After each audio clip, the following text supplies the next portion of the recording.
ನಮಸ್ಕಾರ. ಮನಿ ಇವತ್ತು ನಾವೆಲ್ಲ ಸೇರಿ ಒಂದು ಬಹಳ ಸುಂದರವಾದ ಮತ್ತು ಅಷ್ಟೇ ಆಳವಾದ ಕವಿತೆಯನ್ನು ನೋಡೋಣ.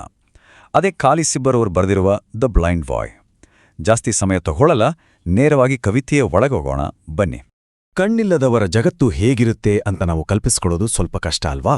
ಆದರೆ ಈ ಕವಿತೆಯಲ್ಲಿ ಬರೋ ಪುಟ್ಟ ಕುರುಡು ಬಾಲಕನ ಮಾತುಗಳು ನಿಜಕ್ಕೂ ನಮ್ಮ ಕಣ್ಣು ತೆರೆಸುತ್ತೆ. ಆ ಮಗು ತನ್ನ ಜಗತ್ತನ್ನ ಹೇಗೆ ನೋಡುತ್ತೆ ಅಂತ ಕವಿತೆಯ ಸಾಲುಗಳಲ್ಲೇ ನೋಡೋಣ. ಕವಿತೆಯ ಮೊದಲ ಸಾಲುಗಳು ಹೀಗಿವೆ. O say what is that thing called light which I must never enjoy. What are the blessings of the sight, O tell your poor blind boy. ನೋಡಿ, ಈ ಸಾಲುಗಳಲ್ಲಿ ಎಂಥ ಮುಗ್ಧತೆ ಇದೆ ಅಲ್ವಾ? ಆ ಮಗು ಅಳುತ್ತಾ ಇಲ್ಲ. ಬೆಳಕು ಅಂದ್ರೆ ಏನೋ, ಕಣ್ಣಿರುವವರಿಗೆ ಸಿಗೋ ಆ ಸಂತೋಷ ಎಂಥದ್ದು ಅಂತ ಬಹಳ ಕುತೂಹಲದಿಂದ ಮುಗ್ಧವಾಗಿ ನಮ್ಮನ್ನ ಕೇಳ್ತಾ ಇದ್ದಾನೆ. ಇಲ್ಲಿ ಬ್ಲೆಸ್ಸಿಂಗ್ಸ್ ಅಂದ್ರೆ ಆಶೀರ್ವಾದ ಅಥವಾ ಕಣ್ಣು ಕಾಣೋದ್ರಿಂದ ಸಿಗೋ ಸಂತೋಷ, ನೋಡುವ ಶಕ್ತಿಯಿಂದ ಜಗತ್ತಿನಲ್ಲಿ ಎಷ್ಟೆಲ್ಲ ಖುಷಿ ಸಿಗುತ್ತೆ ಅಂತ ಆತನಿಗೆ ಬೇರೆಯವರ ಮಾತಿನಿಂದ ಗೊತ್ತಿದೆ. ಆದ್ರೆ ಆ ಖುಷಿಯ ಅನುಭವ ಹೇಗಿರುತ್ತೆ ಅನ್ನೋದು ಆ ಬಾಲಕನಿಗೆ ಅರ್ಥ ಆಗ್ತಾ ಇಲ್ಲ. ಅದನ್ನೇ ಆತ ಅಷ್ಟು ಮುಗ್ಧತೆಯಿಂದ ಕೇಳ್ತಾ ಇರೋದು. ಹಾಗಾದ್ರೆ ಈ ಕವಿತೆಯಲ್ಲಿ ಮಾತಾಡ್ತಾ ಇರೋದು ಯಾರು ಮತ್ತು ಆತನ ಮನಸ್ಥಿತಿ ಹೇಗಿದೆ? ಆ ಕುರುಡು ಬಾಲಕನೇ ಇಲ್ಲಿ ಮಾತಾಡ್ತಾ ಇರೋದು. ಗಮನಿಸಿ, ಆತನ ಧ್ವನಿಯಲ್ಲಿ ಯಾವುದೇ ನಿರಾಶೆ ಇಲ್ಲ.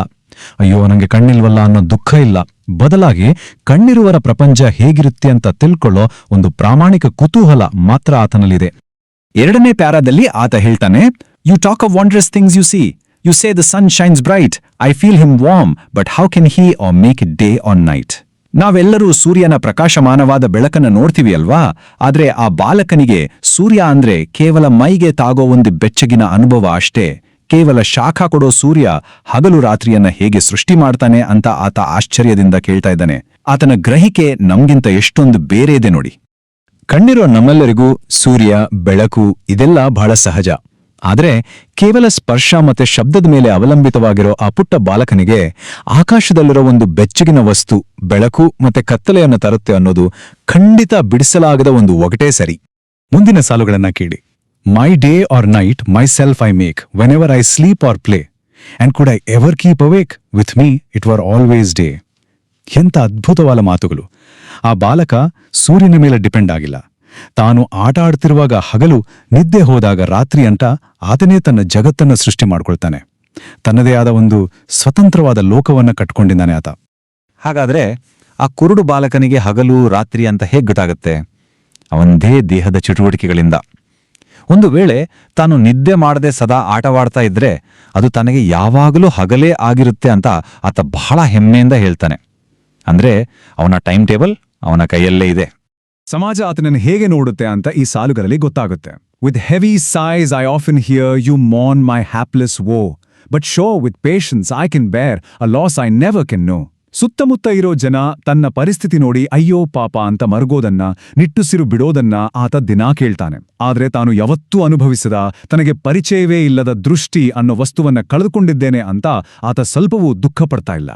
ಇಲ್ಲಿ ನಾವು 3 ಪದಗಳನ್ನ ಗಮನಿಸಬೇಕು.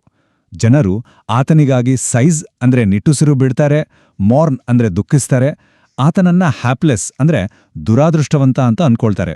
ಆದ್ರೆ ಸತ್ಯ ಏನಂದ್ರೆ ಆ ಕತ್ತಲೆಯ ಬಗ್ಗೆ ಭಯ ಇರೋದು ಕಣ್ಣಿರುವ ನಮಗೆ ಹೊರತು ಆ ಬಾಲಕನಿಗಲ್ಲ.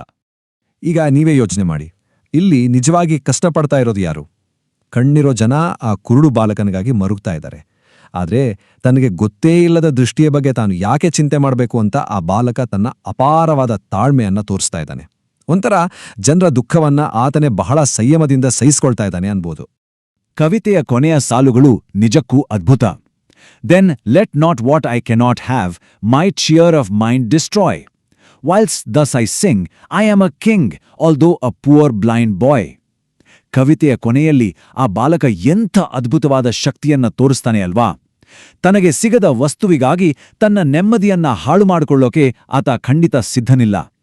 ನಾನು ಹೀಗೆ ಹಾಡ್ತಾ ಇರುವಾಗ ನಾನೇ ಒಬ್ಬ ರಾಜ ಅಂತ ಅತ್ಯಂತ ಹೆಮ್ಮೆಯಿಂದ ಹೇಳ್ತಾನೆ. ಚೀರ್ ಅಂದ್ರೆ ಆಂತರಿಕ ಉಲ್ಲಾಸ, ಮನಸ್ಸಿನ ಸಂತೋಷ. ಆ ಬಾಲಕನ ಆಂತರಿಕ ಉಲ್ಲಾಸವನ್ನ ಯಾರಿಂದಲೂ ಕಸಿದುಕೊಳ್ಳೋಕೆ ಸಾಧ್ಯನೇ ಇಲ್ಲ. ನನ್ನ ಹತ್ರ ಇಲ್ದಿರೋ ವಿಷಯದ ಬಗ್ಗೆ ನನಗೆ ದುಃಖ ಪಡೋಕೆ ಹೇಳಬೇಡಿ ಅಂತ ಆತ ಸಮಾಜಕ್ಕೆ ತನ್ನದೇ ಆದ ರೀತಿಯಲ್ಲಿ ಒಂದು ದಿಟ್ಟ ಉತ್ತರ ಕೊಡ್ತಾ ಇದ್ದಾನೆ. ಹೀಗೆ ಹಾಡ್ತಾ ಇರುವಾಗ ನಾನೇ ರಾಜ. ಒಬ್ಬ ರಾಜ ತನ್ನ ಸಾಮ್ರಾಜ್ಯವನ್ನ ಹೇಗೆ ಆಳ್ತಾನೋ ಹಾಗೆಯೇ ಈ ಬಾಲಕ ತನ್ನ ಮನಸ್ಸನ್ನ ತಾನೇ ಆಳ್ತಾ ಇದ್ದಾನೆ. ತನ್ನ ಪರಿಸ್ಥಿತಿಯನ್ನ ಒಪ್ಕೊಂಡು ಅದರಲ್ಲಿ ಸಂತೋಷವನ್ನ ಕಂಡುಕೊಂಡಿರೋ ಈ ಪುಟ್ಟ ಹುಡುಗ ನಿಜಕ್ಕೂ ತನ್ನ ಮನಸ್ಸಿನ ಸಾಮ್ರಾಜ್ಯಕ್ಕೆ ಒಡೆಯನಾಡಿದಾನೆ. ಸಮಾಜ ಆತನನ್ನ ಒಬ್ಬ ದುರಾದೃಷ್ಟವಂತ ಪಾಪದ ಹುಡುಗ ಅಂತ ನೋಡುತ್ತೆ. ಆದರೆ ಆ ಬಾಲಕನ ನೈಜ ಪ್ರಪಂಚದಲ್ಲಿ ಆತ ತನ್ನ ಮನಸ್ಸಿನ ಉಲ್ಲಾಸವನ್ನ ಸಂಪೂರ್ಣ ಮಾಡಿ ಉಳಿಸ್ಕೊಂಡಿದ್ದಾನೆ. ಜಗತ್ತು ಅವನನ್ನ ಕತ್ಲಲ್ಲಿರೋ ಬಲಿಪಶು ಅನ್ಕೊಂಡ್ರೆ ಆತ ಮಾತ್ರ ತನ್ನದೇ ಬೆಳಕಿನಲ್ಲಿ ತಾನೇ ರಾಜನಾಗಿ ಮೆರೆತಿದ್ದಾನೆ. ಈ ವಿಶ್ಲೇಷಣೆಯನ್ನ ಮುಗಿಸೋಕು ಮುಂಚೆ ನಾವೆಲ್ಲರೂ ಒಂದು ವಿಷಯವನ್ನ ಆಳವಾಗಿ ಯೋಚನೆ ಮಾಡೋಣ. ಸಮಾಜದ ದೃಷ್ಟಿಯಲ್ಲಿ ಪಾಪದ ಕುರುಡು ಬಾಲಕ ಆಗಿರುವನು ತನ್ನ ಮನಸ್ಸಿನಲ್ಲಿ ಒಬ್ಬ ರಾಜನಂತೆ ಸಂತೋಷವಾಗಿರಲು ಸಾಧ್ಯವಾದ್ರೆ ನಿಜವಾದ ಸಂತೋಷ ಅಂದ್ರೆ ಏನು? ಅದು ನಾವೇನನ್ನ ನೋಡ್ತೀವಿ ಅಥವಾ ನಮ್ಮ ಬಳಿ ಏನಿದೆ ಅನ್ನೋದರಲ್ಲಿದೆಯೋ ಅಥವಾ ನಮ್ಮ ಮನಸ್ಥಿತಿಯಲ್ಲಿದೆಯೋ? ಇದನ್ನೊಮ್ಮೆ ಖಂಡಿತ ಯೋಚಿಸಿ.